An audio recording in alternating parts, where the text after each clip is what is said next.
서론 부분 읽어보세요. 우리는 지난 시간에 이스라엘의 구원에 관하여 살펴보았습니다. 오늘 본문에서 사도는 자신의 예언을 설명하고 있습니다. 사도는 하나님이 유대인들을 두 가지 방법으로 바라보신다고 설명합니다. 하나님께서 복음의 관점에서 볼 때 유대인들은 원수이지만 택하심의 관점에서 볼 때 그들은 사랑을 입은 자라는 것입니다. 이것이 유대인에 대한 성경의 관점입니다. 윌리엄 카우퍼는 다음과 같이 찬송했습니다. 참 슬기로운 그 솜씨 다 측량 못하네. 주님 계획한 그 뜻은 이뤄지도다. 검은 구름 우리를 뒤덮을지라도 그 자비하신 은혜로 우리를 지키네. 하나님을 검은 구름으로 오해하면 안 됩니다. 하나님은 검은 구름의 섭리 뒤에 자비로운 은혜를 숨기고 계시는 분이시기 때문에 그 검은 구름이 하나님이 우리와 관계를 끊으셨음을 나타내는 것이 아닙니다. 이것은 자녀를 둔 모든 부모들의 전형적인 행동입니다. 만일 자녀가 잘못된 행동을 한다면 부모들은 자녀에게 웃는 얼굴을 보이지 않고 성난 얼굴을 보일 것입니다. 그러면 자녀는 자신의 행동 때문에 부모가 자신에게 가혹하거나 심한 관계를 끊었다고 성급하게 결론을 내리고 고통스러워하고 근심하거나 반항을 합니다. 그러나 자녀가 그렇게 생각하는 것은 부모의 무서운 얼굴이 일시적이고 부모가 화를 낼 때조차도 여전히 마음속 깊이 자녀를 사랑하고 있다는 것을 아이들이 잘 모르기 때문입니다. 사도가 말하고 있는 것이 바로 이것입니다. 하나님은 동시에 두 가지 관점으로 자신의 자녀들을 바라보고 계십니다. 오늘 우리는 이방인과 유대인을 향한 하나님의 긍휼에 관하여 공부하겠습니다. 네. 하나님은 유대인을 두 가지 관점으로 바라보고 계신다고 말씀하셨습니다. 일시적인 관점으로 볼 때는 하나님의 원수이지만 궁극적인 관점으로 볼 때는 하나님의 백성이라는 것입니다. 전도의 관점에서 볼 때는 하나님 원수이지만 선택의 관점에서 볼 때는 하나님의 영원한 사랑을 입은 자들이라는 것입니다. 하나님은 자녀들을 볼 때도 이 두 가지 관점으로 바라보고 계신다는 사실입니다. 하나님이 이 땅에 있는 자녀들을 바라볼 때 그가 일시적으로는 죄 가운데 있어 하나님의 원수처럼 보일지라도 궁극적으로는 하나님의 자녀라고 바라보시는 것입니다. 그러므로 하나님의 자녀들을 바라볼 때는 항상 이 두 가지 관점으로 바라보고 있다는 사실을 기억할 필요가 있습니다. 오늘은 이방인과 유대인들을 향한 하나님의 긍휼에 대해서 살펴보겠습니다. 첫 번째 문제 읽어보세요.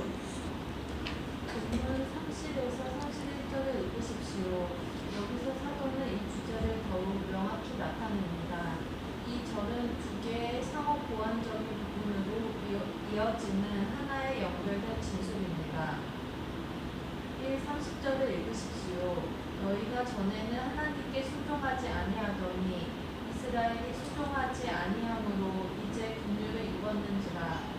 30절의 의미는 무엇입니까? 네. 30절, 31절 다시 한번 읽어보세요.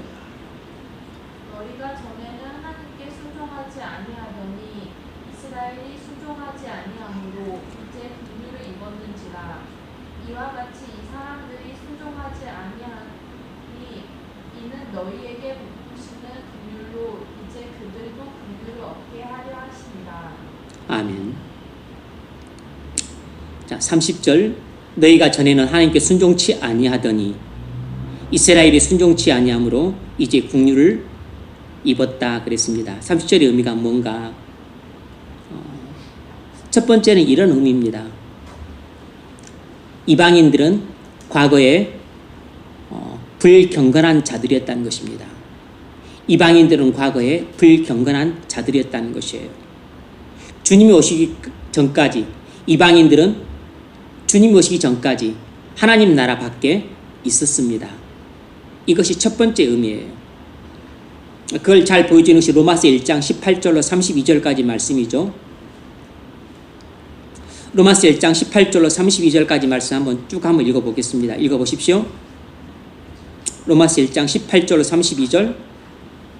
하나님의 진노가 그리고 진리를 막는 사람들의 우리는 경건하지 않은가 우리에 대하여 하늘로부터 나타나나니. 네, 이것은 유대인과 이방인 모두에게 해당되는 이야기죠.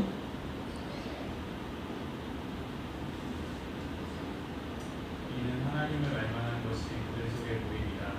하나님께서 이를 그들에게 보이셨느니라.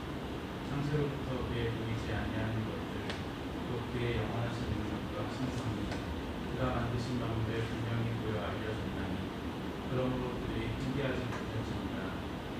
하나님을 알 때 하나님을 영화롭게도 아니하며 감사하지도 아니하고 오히려 그 생각이 허망하여지며 미련한 마음이 어두워진다니. 네, 21절 이하부터 32절까지는 이방인들이 범한 죄악들을 언급하고 있습니다. 하나님을 영화롭게 하지 않는 죄를 범했다는 것입니다. 계속 읽으세요.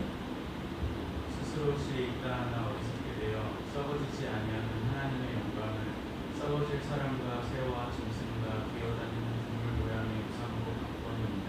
네, 마음이 미련해져서 어리석게도 우상 숭배를 했다는 것입니다.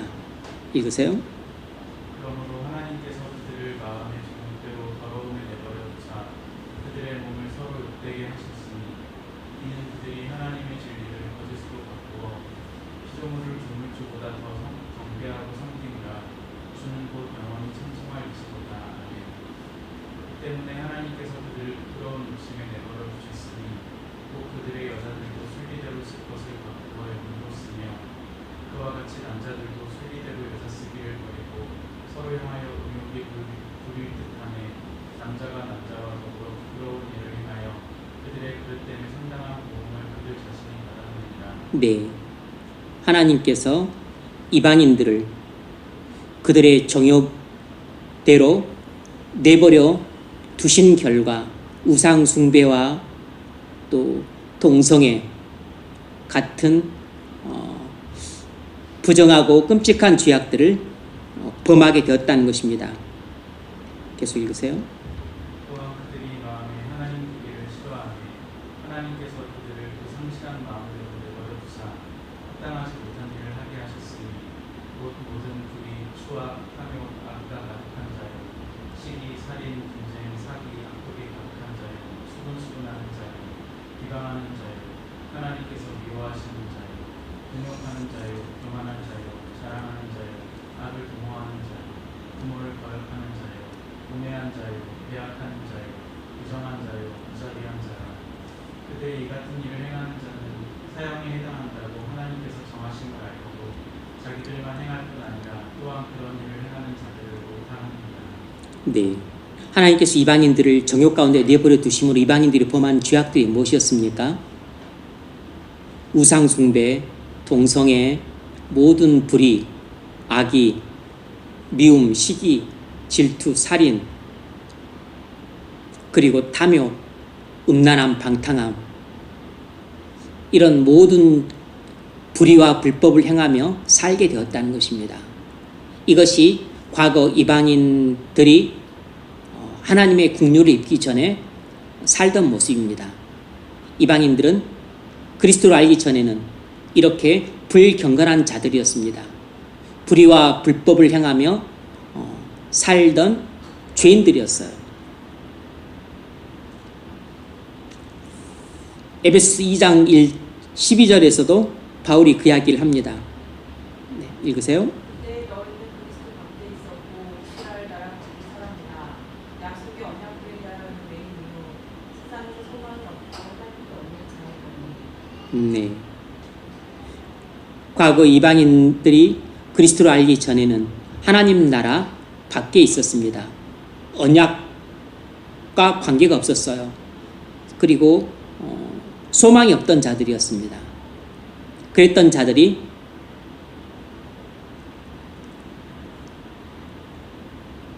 국류를 입은 것입니다. 그러므로 두 번째로 알 수 있는 것은 그리스도인은 국류를 얻은 사람이라는 것입니다. 그리스도인은 하나님의 긍휼을 얻은 사람이라는 것이에요. 긍휼이란 하나님의 연민을 말합니다. 하나님의 긍휼이 없었다면 아무도 구원받을 수 없었을 것입니다. 이방인들이 구원받은 것은 하나님의 긍휼을 받았기 때문이에요. 구원은 언제나 하나님의 긍휼의 결과입니다. 이방인들이 과거에 하나님 나라 밖에 있었지만 지금은 유대인의 불신을 통해서 역사하시는 하나님의 긍휼로 인해 하나님 나라 안으로 들어왔습니다. 그래서 이방인들은 하나님의 긍휼을 입은 자가 되었어요.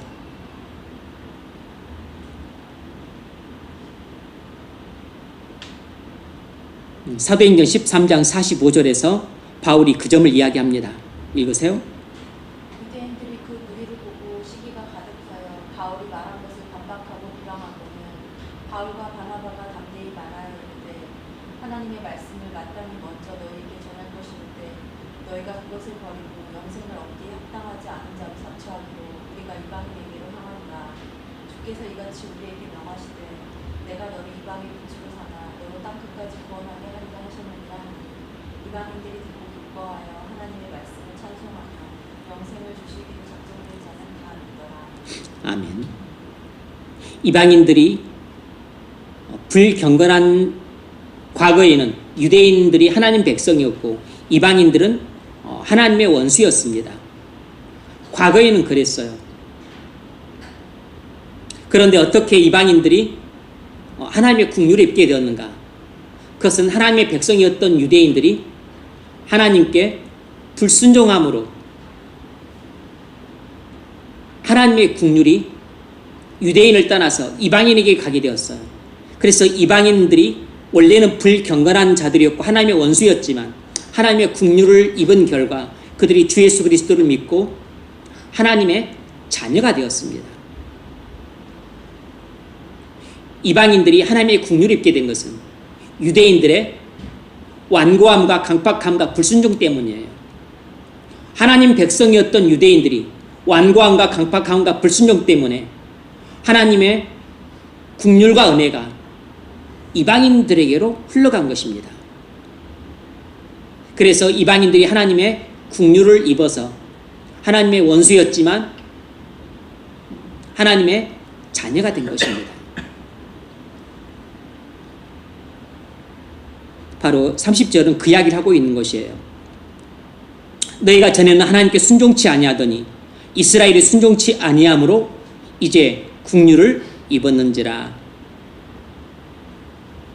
이방인들이 구원을 받게 된 것은 전적으로 유대인들의 불순종으로 말미암아 역사하시는 하나님의 긍휼을 입었기 때문이에요. 그러니까 이방인들이 착해서 구원을 받은 것도 아니고 그리고 이방인들이 뭔가 뛰어나서 구원을 받은 것도 아니고 이방인들이 구원을 받을 만한 자격과 공로가 있어서 구원을 받은 것이 아니고 전적으로 하나님의 유대인들의 불순종으로 말미암아 역사하시는 하나님의 긍휼이 임했기 때문에 구원을 받은 것입니다.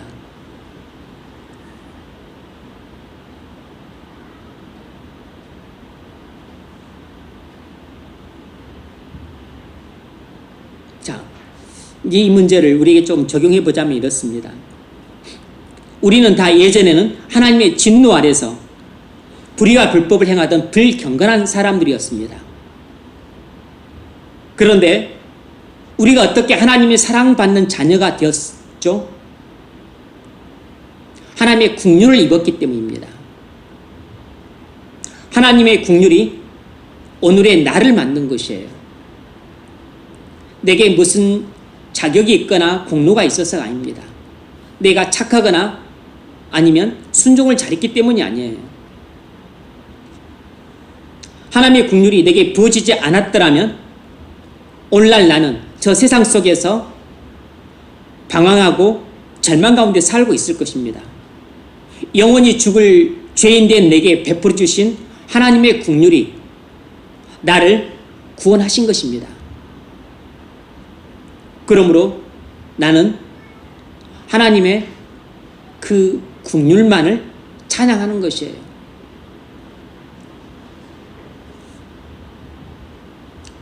지금도 나는 여전히 죄인이라서 하나님의 긍휼 없이는 단 하루도 못 삽니다.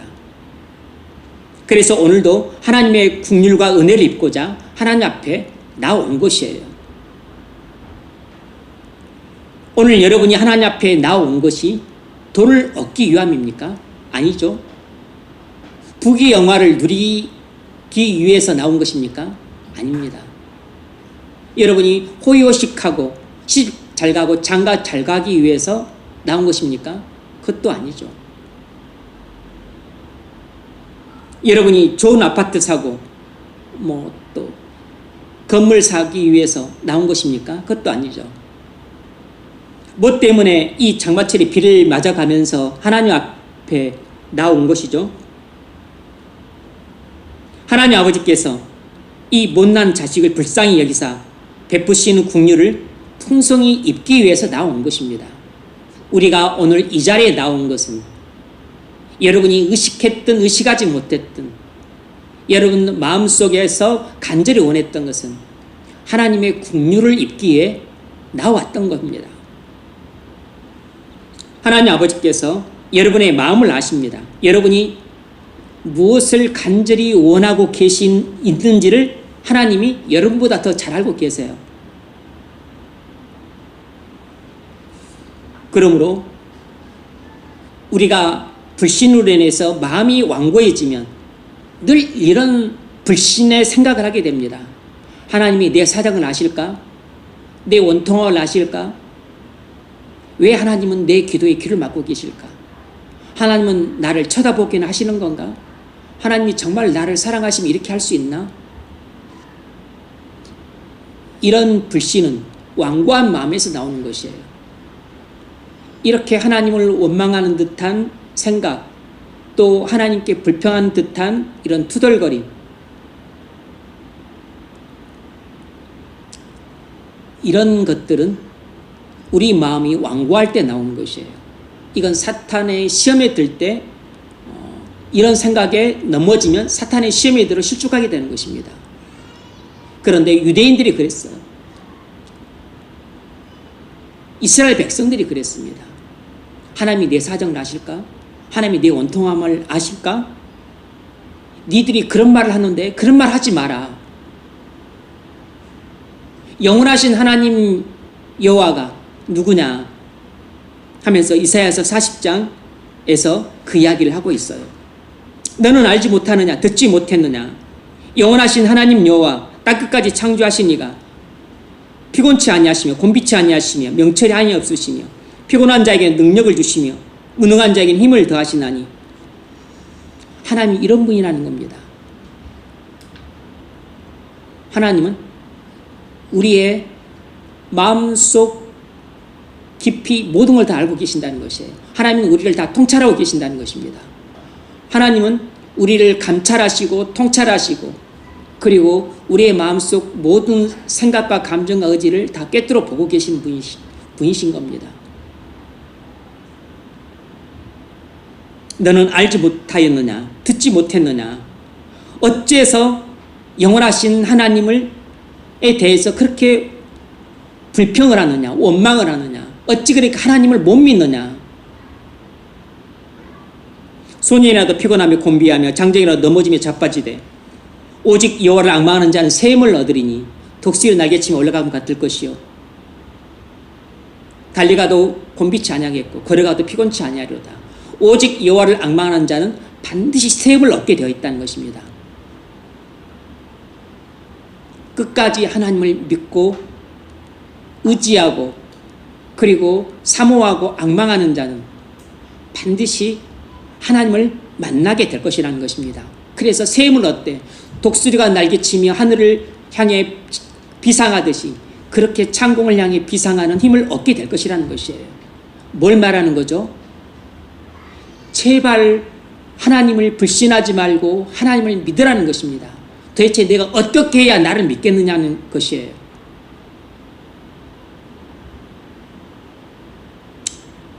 히브리서 4장 14절에서는 주님이 이렇게 말씀하십니다. 읽어보세요. 그러므로 우리에게 큰 대제사장이 되시니 성전하시니 곧 하나님의 아들 예수시라. 우리가 믿는 도리를 굳게 잡을지어다. 우리에게 있는 대제사장은 우리의 연약함을 동정하지 못하십니다. 아니요 그분에게 우리와 똑같이 시험을 받으시는 게 죄는 없으십니다. 그러므로 우리는 긍휼하심을 받고 때를 따라 돕는 은혜를 얻기 위하여 그의 보좌 앞에 담대히 나아갈 것입니다. 우리는 주목할 때 긍휼과 은혜라는 단어에 주목을 하게 되는데 그보다 더 앞서 주목을 해야 될 것은 대제사장이신 그리스도가 어떤 분인지를 아는 것입니다. 확신하는 것이에요. 그러므로 우리에게 큰 대제사장이 계시니 승천하시니 곧 하나님의 아들 예수시라. 우리가 믿는 도리를 굳게 잡을지어다. 우리에게 있는 대제사장은 우리의 연약함을 동정하지 못하실 리가 아니요. 왜 우리의 연약함을 긍휼히 여기지 못할 리가 아니시죠? 모든 일에 우리와 똑같이 시험을 받았기 때문입니다. 우리와 똑같은 몸을 입고 성정을 갖고 이 땅에서 33년간이나 사셨기 때문이에요. 그래서 우리가 얼마나 연약한지 물어보지 않아도 알 수 있고 그분은 우리의 모든 것을 똑같이 우리랑 경험하셨기 때문에 육체를 입고 있는 내가 얼마나 연약한지 또 얼마나 어리석은지 얼마나 모자라는지 얼마나 쉽게 불신에 빠지고 유혹에 넘어지고 죄에게 지고 사단에게 미혹당할 수 있는지 그것을 누구보다도 예수님이 잘 알고 계시다는 것입니다. 왜냐하면 그분이 바로 사람이 되셨고 나와 똑같은 성정을 가지셨고 그래서 줄이면 배고프고 그리고 오래 걸으면 피곤하고 그리고 고통도 당하고 슬픔도 당하고 채찍도 맞고 뺨도 맞고 가시면류관도 쓰고 두들겨도 맞고 욕도 얻어먹고 비난도 받고 비웃음도 당하고 야유도 받고 멸시천대도 받고 무엇보다도 또 십자가에 두 손목과 발목이 못도 박혀서 피도 흘려보고 살도 찢겨보고 뼈도 부서져보고 죽기까지 해봤기 때문에 인간이 얼마나 연약한지는 우리가 아는 것보다 훨씬 더 잘 알고 계시다는 것이에요.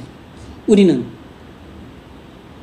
뭐 살은 좀 찢겨봤을지 모르지만 뼈가 부서져 보지는 않았고 우리는 고통은 좀 당연히 받겠지만 우리는 십자가에 못 박히는 그런 극한의 육체의 고통까지는 대부분 경험을 안 해봤을 것이에요. 무엇보다 우리는 죽음의 고통도 아직 경험을 안 해봤어요. 우리는 죽음도 경험을 안 해봤다고. 그런데 그분은 십자가에 달리는 육체의 고통도 경험해봤고 가시면류관 써본 사람이 있습니까? 가시면류관 써본 사람 없어요. 그분은 가시면류관 써봤어요. 채찍에 맞아본 사람 없죠? 그분은 납덩어리가 달리고 그 가시가 달려서 살점을 뜯어내는 그런 채찍으로 맞아서 살점이 뜯겨나가고 피를 흘려보는 경험까지 해봤어요. 뺨도 맞았고 침뱉음도 당했고 또 가시면류관을 눌러써서 가시가 우리 이마를 찌르는 그런 고통도 경험해봤어요. 우리와 똑같이 고통을 경험해봤을 때 우리보다 훨씬 더 극한의 고통도 경험해봤습니다.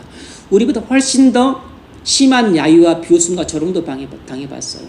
우리보다 훨씬 더 심한 고통과 슬픔을 경험해봤습니다. 육체의 고통도 그렇지만 그분은 하나님의 진노의 심판도 받아봤습니다. 여러분 하나님의 진노의 심판 받아본 사람이 있습니까? 없죠. 지옥에 가본 사람 있습니까? 없죠. 그분은 하나님의 진노의 심판을 받아서 우리가 영원히 받아야 될 지옥의 고통을 그분은 영원히 단번에 받으셨습니다. 그러니까 나와 똑같은 성정을 가지시고 나의 연약함을 체휼하시되 내가 체험했던 것 이상으로 훨씬 더 넓고 깊고 높고 깊게 체험을 하셨어요. 그러니까 내가 얼마나 연약한지는 내가 아는 것보다 훨씬 더 그리스도께서 잘 알고 계세요. 그분은 나보다도 훨씬 더 육체의 연약함을 더 깊게 체험을 해봤기 때문입니다.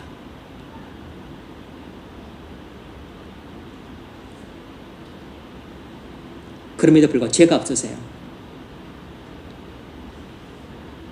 그래서 우리는 연약하기 때문에 뭐가 필요하냐면 돈이 필요한 게 아니고 아파트가 필요한 게 아니고 부귀영화나 호의호식이 필요한 게 아니고 우리가 연약한 우리에게 필요한 것은 하나님의 긍휼이 필요한 것입니다. 하나님이 나를 불쌍히 여기지 않으시면 우리는 한날 한시도 살 수 없는 것이에요. 우리는 예수를 믿고 구원을 받았다 할지라도 우리는 여전히 의인자 동시에 죄인이기 때문에 죄인에게는 항상 하나님의 긍휼이 필요해요. 만일 더더구나 여러분이 아직도 예수를 믿지 못하고 회심하지 않았다면 회심하지 않은 죄인에게 오직 필요한 게 한 가지 있다면 그건 하나님의 긍휼밖에 없어요. 회심을 했든 안 했든 우리에게 제일 필요한 것은 하나님의 긍휼입니다. 죄인에게 가장 필요한 것은 하나님의 풍성한 은혜예요. 우리가 왜 하나님 아버지 앞에 나왔죠? 왜 이 장마철에 또 이 비를 맞아가면서 직장 생활하느라고 피곤한데 쉬고 싶고 TV 앞에 서고 싶고 그럴 텐데 왜 이렇게 하나님 앞에 나왔죠? 하나님의 긍휼을 입고자 나온 것입니다.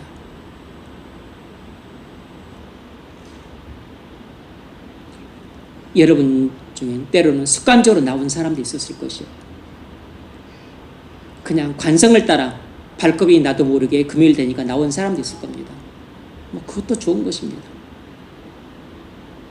또 지금 나도 모르게 형식적으로 예배하는 사람도 있을 겁니다. 그것도 괜찮아요. 하나님이 그렇다 그래서 무슨 막 또 손으로 내리치거나 그러지 않습니다. 하지만 나도 모르게 부지불식간에 내 중심에서 원하는 것은 하나님의 긍휼이고 하나님의 은혜라는 것을 나도 의식을 못하지만 하나님은 알고 계세요.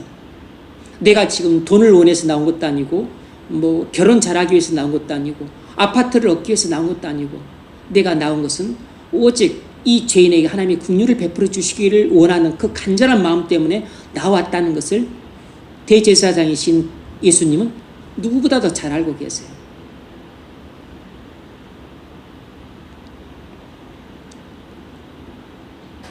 그러므로 오늘 우리가 받아야 될 것은 단순한 은혜 쪼가리가 아니고 하나님의 긍휼입니다. 물론 우리에겐 은혜 쪼가리도 필요해요. 은혜의 부스러기도 필요합니다. 그러나 우리가 정말로 받을 것은 하나님의 그 풍성한 긍휼을 장마비에 같이 받아야 됩니다. 그러므로 우리는 긍휼하심을 받고 때를 따라 돕는 은혜를 얻기 위하여 은혜의 보좌 앞에 담대히 나갈 것이니라.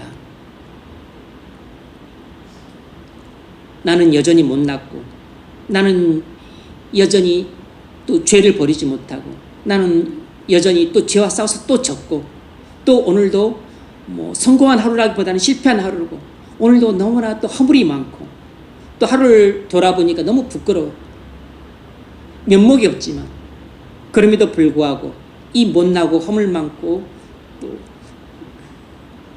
더러움이 가득한 나지만 그럼에도 불구하고 하나님 아버지 앞에 나올 때는 내가 담대히 나올 수 있는 것은 나의 모든 죄악과 허물과 더러움을 예수님이 십자가에서 지시고 나의 모든 죄와 허물과 더러움을 다 대속해 주셨기 때문입니다. 그러면 나는 그리스도 안에서 깨끗해요. 나는 죄가 없는 것입니다. 나는 무죄할 뿐만 아니라 의롭다함을 받아서 하나님의 자녀가 되었어요. 그러면 나는 그리스도 안에서 하나님의 의롭다함을 받은 자녀의 자격으로 하나님 아버지 앞에 나왔기 때문에 나는 여전히 패배자요 혹 실패자라 할지라도 하나님 아버지 앞에 담대히 나올 수 있는 것입니다. 담대히 나와서 무엇을 구하는가? 뭐 필요하면 돈도 구하고 건강도 구해도 되지만 우리가 정말로 원하는 것은 하나님의 풍성한 긍휼입니다. 하나님의 차고 넘치 흐르는 은혜예요. 오늘 하나님 앞에 나온 우리 죄인들을 불쌍히 여기사 하나님 아버지께서 우리에게 풍성한 긍휼을 부어주시되 석 달 열흘 장마비와 같은 풍성한 긍휼의 비를 부어주시기를 주의 이름으로 축원합니다. 두 번째 문제 읽으십시오. 31절을 읽으십시오. 이와 같이 이 사람들이 순종하지 아니하니 이는 너희에게 베푸시는 긍휼로 이제 그들도 긍휼을 얻게 하려 하심이라. 31절의 의미는 무엇입니까? 네, 31절. 이와 같이 이 사람들이 순종치 아니하니, 이 사람들이란 유대인들입니다. 이와 같이란 똑같은 원리로 그런 뜻입니다. 똑같은 방식으로 너희가 순종하지 않았던 것처럼 이제는 유대인들이 순종하지 아니하니, 이렇게 된 목적이 뭐냐면, 이렇게 하신 이유가 뭐냐면, 이방인 너희에게 베푸신 긍휼을 통해서 유대인들로 하여금 부럽게 만들어서 이제 유대인들에게도 하나님이 긍휼을 베푸시기 위함이다 라는 것입니다. 이는 너에게 베푸신 긍휼로 지금 많은 그 용어가 생략이 되었죠. 너희에게 하나님께서 긍휼을 베푸셨던 것처럼 이제는 너희가 하나님 나라 안에 있는 것을 유대인들이 보고 부러워서, 그래서 다시 그들이 예수 믿고 하나님 나라에 들어올 수 있도록 내가 유대인들에게 긍휼을 베풀려 한다라는 것입니다. 31절의 의미는 무엇인가? 이미 대략 말씀드렸지만 첫 번째는, 첫 번째라기보다는 간단히 설명을 하자면, 예수님이 이 세상에 오시기 전까지, 그냥 이건 설명입니다. 예수님이 이 세상에 오시기 전까지 이방인들은 불순종하는 사람들이었습니다. 하나님 나라 밖에 있는 자들이었어요. 반면에 유대인들은 하나님의 백성이었습니다. 하나님의 말씀을 맡은 자들이었어요. 이것이 이방인과 유대인들의 위치였습니다. 그런데 위치가 역전이 되었어요. 언제 역전이 되었나? 예수님이 이 땅에 오시면서부터 유대인과 이방인의 위치가 역전이 되어버렸어요. 어떻게 역전이 되었죠? 유대인들의 불신 때문에. 유대인들의 불신 때문에 유대인들은 본디 하나님 백성이었지만 하나님 나라 밖으로 쫓겨났고, 이방인들은 본디 하나님의 원수였지만 하나님의 긍휼을 받아서 하나님 나라 안으로 들어오게 되었습니다.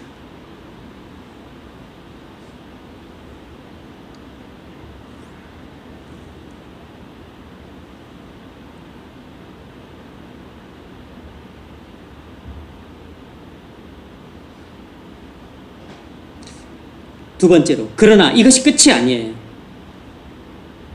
하나님이 과거에 유대인들의 불순종을 이용해서 이방인을 하나님 나라로 들어가게 하셨던 것처럼 이번에는 하나님께서 이방인들이 하나님 나라 안에 있는 것을 유대인들이 보게 하셔서 부러운 마음이 들게 하심으로 이제는 그들이 하나님 나라 안으로 들어오는 방법을 사용하신다는 것입니다. 예전에는 하나님께서 이방인들에게 긍휼을 베푸실 때 유대인들의 불신을 이용해서 긍휼을 베푸셨는데, 이제는 같은 방법으로 유대인들에게 어떻게 긍휼을 베푸실 예정이냐면, 하나님 나라에 들어와 있는 이방인들을 볼 때 너무 부러운 마음이 들게 해서 그렇게 하나님 나라 안으로 유대인들이 들어올 수 있도록 하나님이 긍휼을 베푸실 예정이라는 것이에요. 이 놀라운 일이 반드시 일어날 것이라는 것입니다. 이것이 하나님께서 유대인들을 이용해서 이방인들을 구원하시고, 그리고 장차 이방인들을 이용해서 유대인들을 구원하시고자 하시는 하나님의 놀라운 구원 계획이에요. 그래서 하나님이 이방인들에게도 긍휼을 베푸셨던 것처럼 이렇게 유대인들에게도 긍휼을 베푸실 것이라는 것입니다. 여러분,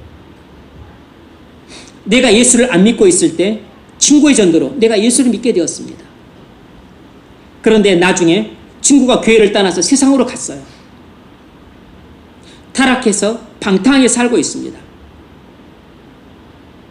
그런데 언젠가 하나님께서 내가 경건한 그리스도인으로서 하나님과 동행한 삶을 사는 것을 통해서 친구로 하여금 부러움을 느끼게 만들어서 친구를 다시 하나님 나라로 들어오게 하실 수 있습니다.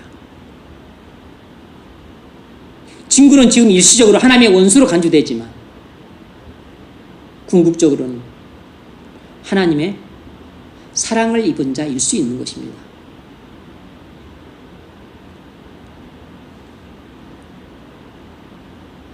여러분의 형제에게도 똑같은 일이 일어날 수 있어요. 여러분의 형제가 먼저 예수를 믿어서 내가 그 형제의 전도 때문에 예수를 믿게 되었는데 나를 전도해 준 그 형제는 타락해서 세상으로 떠나버렸고 나는 예수를 잘 믿고 예수님과 동행하는 삶을 살게 되었어요. 훗날 그 형제는 내가 경건한 사람이 되어서 예수를 잘 믿고 그리고 예수님과 동행하는 삶을 사는 것을 보면서 부러움을 느껴서 그가 다시 예수를 믿고 하나님 나라로 들어오게 될 것입니다. 이것이 하나님이 사용하시는 그런 구원의 방법이 될 때가 있어요. 모든 사람이 반드시 그렇게 된다는 건 아닙니다. 앞서 말씀드렸던 이것은 유대인들에 대한 하나님의 특별한 구원 계획이에요. 그러니까 로마서 11장은 유대인들에 대한 하나님의 특별한 구원 계획을 다루고 있기 때문에 이것을 직접 우리에게 적용하기는 무리가 많아요. 직접 적용할 수 있는 문제는 아닙니다. 그러나 응용해서 말하자면 그렇게 할 수 있다는 것입니다. 그런 일도 우리에게 일어날 수 있다는 것이에요. 로마서 11장은 특별히 유대인들의 구원의 문제를 다루고 있기 때문에 이것을 모든 사람들이 보편적으로 적용하기는 곤란한 것입니다. 그러므로 우리는 하나님께 친구에게 긍휼을 베풀어 달라고 간구를 해야 됩니다. 하나님의 풍성한 긍휼만이 친구를 다시 돌아오게 할 수 있어요. 두 번째 문제 읽으십시오. 본문 32절을 읽으십시오. 하나님이 모든 사람을 순종하지 아니하는 가운데 가두어 두심은 모든 사람에게 긍휼을 베풀려 하심이로다. 여기서 사도는 우리에게 이 모든 것을 궁극적인 설명을 합니다. 그 설명은 성경 전체에서 가장 주목할 만한 말씀들 중 하나이며 하나님의 크고 영원하신 목적의 핵심입니다. 우리가 역사를 넓고 멀리 바라볼 때 하나님의 크고 영원하신 목적을 볼 수 있습니다. 수많은 세월 동안 온통 유대인들 뿐이었고 이방인은 아무데도 없었습니다. 그런데 갑자기 엄청난 반전이 이루어져 지금은 온통 이방인들 뿐이고 유대인들은 밖에 있습니다. 이것이 중대한 역사의 사실입니다. 그 이유가 무엇입니까? 네. 문제를 다시 한번 봅시다. 32절 하나님이 모든 사람을 순종치 아니하는 가운데 가두어 두심은 모든 사람에게 긍휼을 베풀려 하심이로다. 다시 말하면 하나님이 모든 사람을 불순종 가운데 유기하심은 모든 사람에게 긍휼을 베풀기 위함이다. 여기서 모든 사람은 좀 이따 다루겠지만 인류를 가리키는 게 아니고 이방인 그리고 유대인을 가리키는 겁니다. 이방인 집단으로서 이방인, 집단으로서 유대인을 가리키는 것이죠.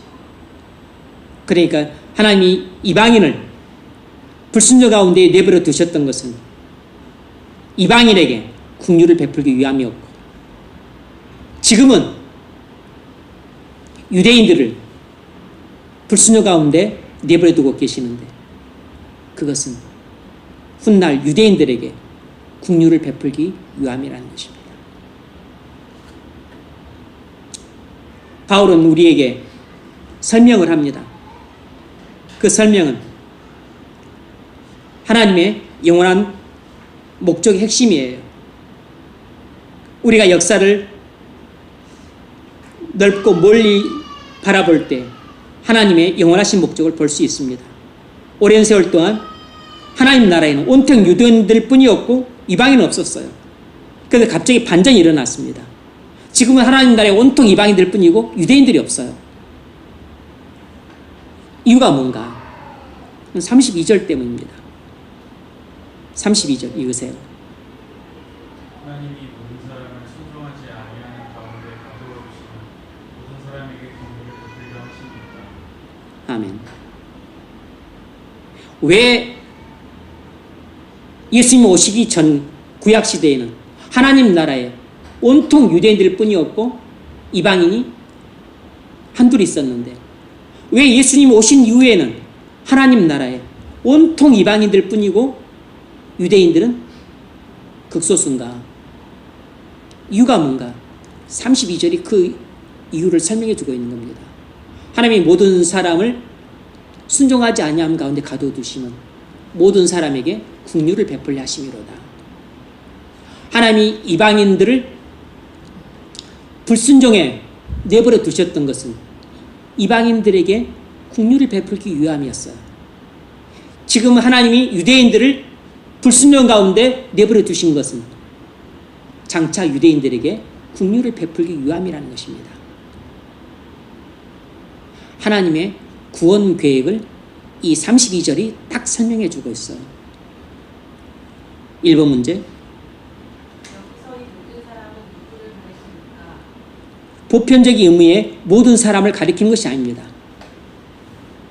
그러니까 인류 전체를 가리키는 것이 아니에요. 그렇게 되면 보편 구원론이 됩니다.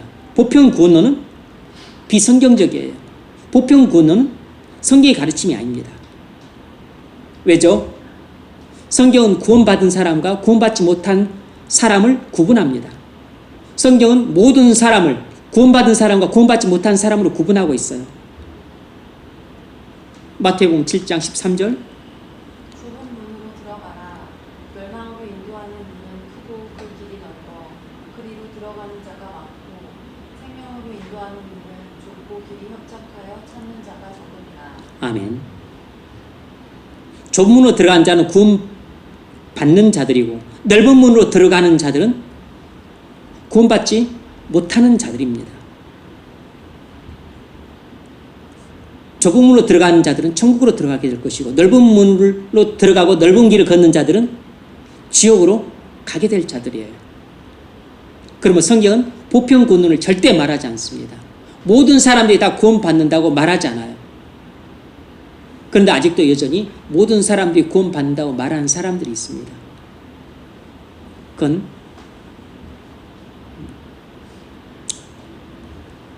사단의 나팔수들이에요. 두 번째로 여기서 모든 사람은 집단으로서 유대인과 집단으로서 이방인을 가리킵니다. 집단으로서 유대인 집단과 이방인 집단을 가리키는 것이에요.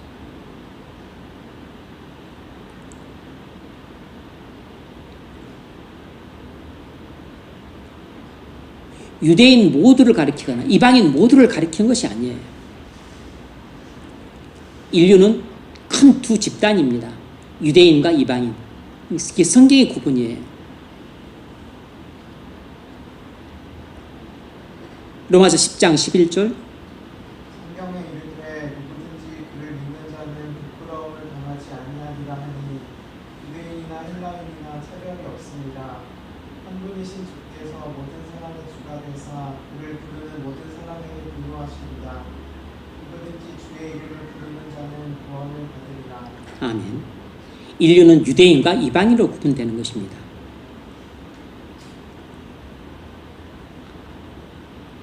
하나님은 먼저 이방인들을 불순종 가운데 가둬두셨다가 나중에 긍휼을 베푸셨고 지금은 예수님 오신 이후로는 유대인들을 불순종 가운데 가둬두셨다가 때가 되면 긍휼을 베푸실 것입니다. 이것이 하나님의 구원 계획이에요. 그러므로 유대인들은 영원히 멸망받을 지옥 자식이다. 이렇게 생각해서는 안 되는 것입니다. 이렇게 말을 해서는 안 되는 것이에요. 지금 프랑스에서 엄청난 폭동이 일어나고 있는데 그 폭동의 또 그 칼끝이 유대인들을 향하는가? 라고 뭐 신문 기사가 비슷한 제목을 달았더라고.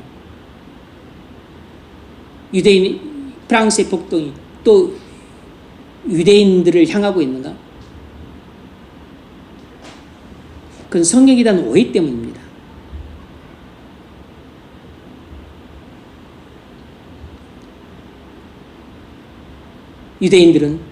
초대 유대인들은 중세 때부터 해서 근세 그리고 현대까지 끊임없이 고통을 당했어요. 성경의 무지한 그 열심 당원들 때문에.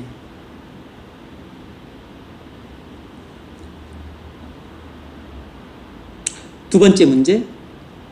왜 사도는 이 사실을 유학에 포함시켰습니까? 유대인과 이방인이 모두 이 사실을 몰랐기 때문입니다. 유대인도 이 사실을 몰랐고 이방인도 이 사실을 모르고 있었기 때문입니다. 유대인들은 어떻게 생각하고 있었냐면 우리는 하나님 백성이다.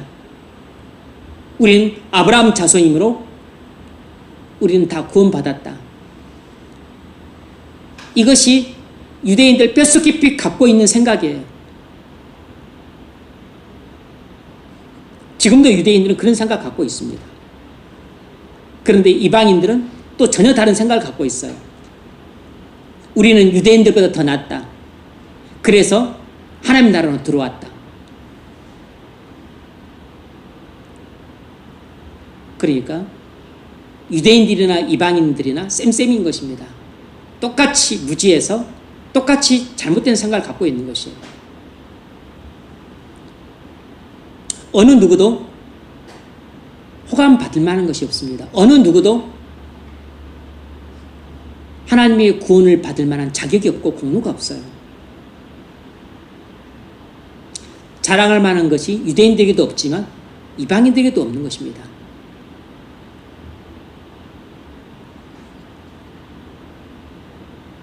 유대인들은 그래도 조상이라도 있죠. 이방인들은 아무것도 없어요. 아무것도 없어도 이렇게 생각을 잘못하면 헛된 자랑을 하는 것입니다. 그러니까 자랑할 거리가 많은 사람은 자랑할 거리가 많기 때문에 교만해지는 것이고, 자랑할 거리가 없으니까 이 사람은 교만하지 않겠다, 겸손하겠다 싶은데 자랑할 거리가 전혀 없는 사람이라도 생각을 잘못하기 때문에, 미련한 마음이 생각을 잘못하기 때문에 이 사람도 자랑할 거리가 많은 사람과 똑같이 교만한 것이에요. 그래서 이 세상에서 교만하지 않은 사람이 없는 것입니다. 유대인들은 조상들, 성경을 받고 선지자가 있었고 그리고 영광을 받고 하나님의 백성으로 부름받았고, 그래서 유대인들은 교만한 것이에요. 그런데 이방인들은 자랑할 게 아무것도 없어요. 그냥 원래 하나님의 원수들이었는데 그럼에도 불구하고 자랑을 합니다. 미련한 마음이 생각을 잘못하는 것이에요. 우리가 구원받은 것은 유대인들보다 낫기 때문에 구원받았다. 우리가 착해서 그랬지. 우리가 온순해서 그랬지. 우리가 하나님의 말씀을 잘 들어서 그랬지. 미련한 마음이 완전히 틀린 생각을 하는 것이에요.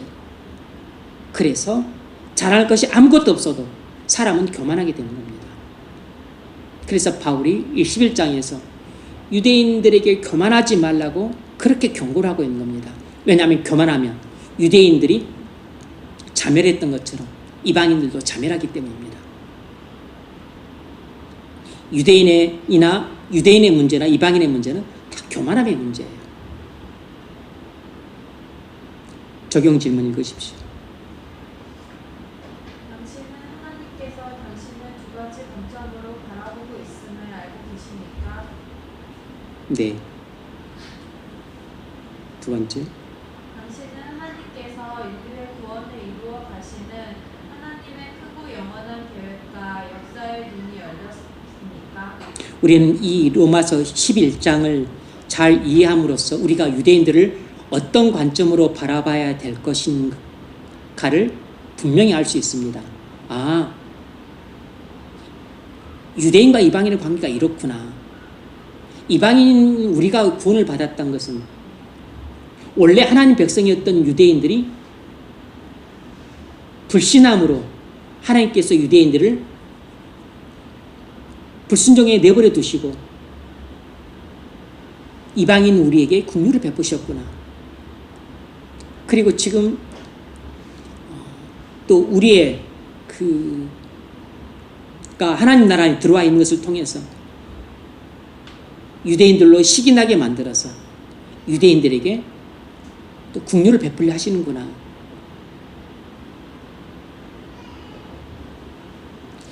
그래서 우리를 불순종 가운데 두셨던 것은 긍휼을 베풀기 위함이었고 유대인들도 불순종 가운데 지금 내버려 두고 계신 것은 하나님이 긍휼을 베풀기 위해서다.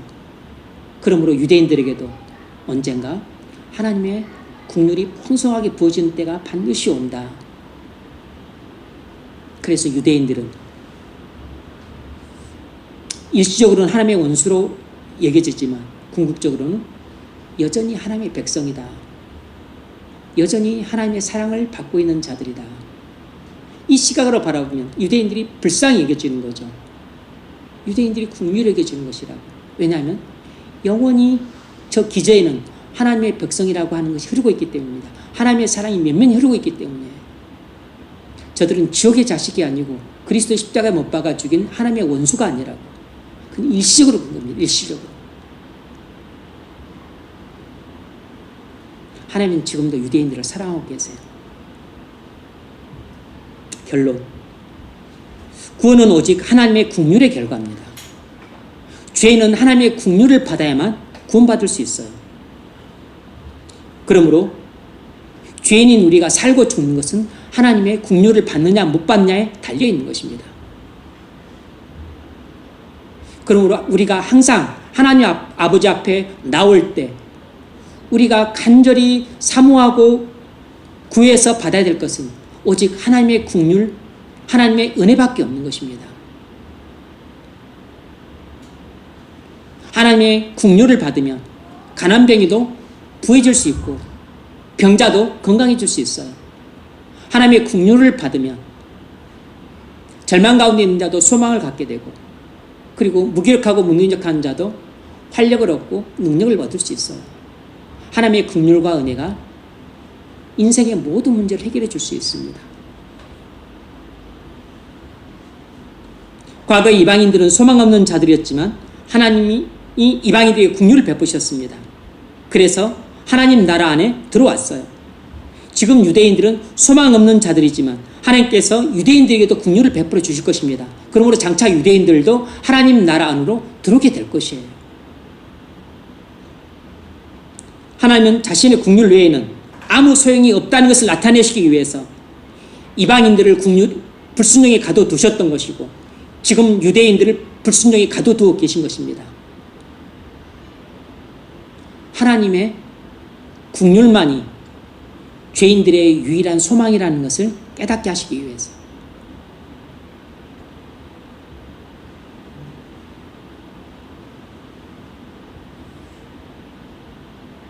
이와 같이 이 사람들이 순종치 아니하니 이는 너에게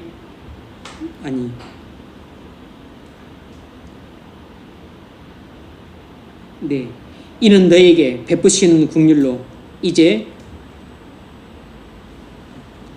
22절 죄송합니다.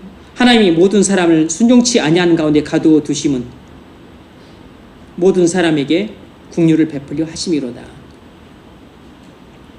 그러므로 우리는 다 하나님의 풍성한 긍휼로 구원을 받았습니다. 지금도 우리는 하나님의 풍성한 긍휼이 필요해요. 왜냐하면 지금도 여전히 연약한 죄인이기 때문입니다.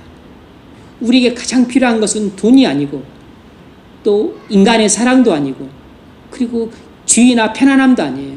지금 우리에게 가장 필요한 것은 하나님의 긍휼이 절대적으로 필요합니다. 우리는 하나님의 긍휼 없이는 단 하루도 살 수가 없어요.